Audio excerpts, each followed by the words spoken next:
মুখ্যমন্ত্রী professor doctor মানিক সাহার উপস্থিতিতে রাজ্য বিজেপি সভাপতি রাজীব ভট্টাচার্যের পৌরোহিত্যে বৃহস্পতিবার প্রদেশ বিজেপি কার্যালয়ে এক গুরুত্বপূর্ণ সাংগঠনিক বৈঠক অনুষ্ঠিত হয়।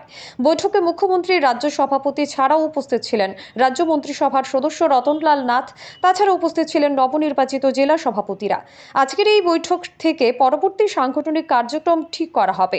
পাশাপাশি কিছুদিনের ভেতরেই নতুন রাজ্য সভাপতির নাম ঘোষণা হতে পারে বলে জানান রাজ্য বিজেপি মুখপাত্র সুব্রত চক্রবর্তী।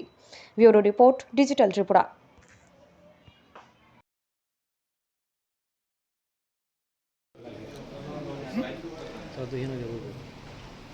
অনুষ্ঠিত হচ্ছে ভারতীয় জনতা পার্টি ত্রিপুরা প্রদেশ কার্যালয়ে আজকে মাননীয় রাজ্যের মুখ্যমন্ত্রী অধ্যাপক ডক্টর মানিক সাহা মহোদয়ের উপস্থিতিতে প্রদেশ সভাপতি তথা সাংসদ শ্রী রাজীব ভট্টাচার্য মহোদয়ের পৌরোহিত্যে সাংগঠনিক একটি গুরুত্বপূর্ণ বৈঠক অনুষ্ঠিত হতে চলেছে।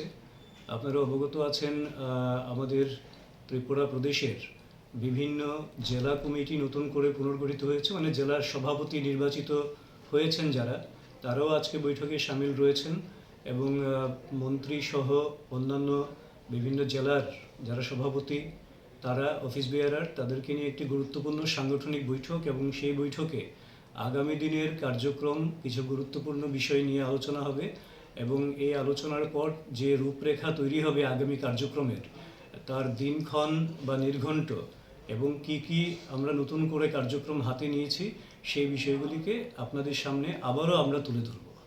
সভাপতি কবে নাগাদ নির্বাচিত হবে, ঘোষণা হতে পারে? এটা গোটা দেশে এই প্রক্রিয়া চলছে এবং বিভিন্ন জায়গায় সেটা সম্পন্ন হয়েছে, বিভিন্ন জায়গায় বিভিন্নভাবে সেটা এগিয়ে চলেছে।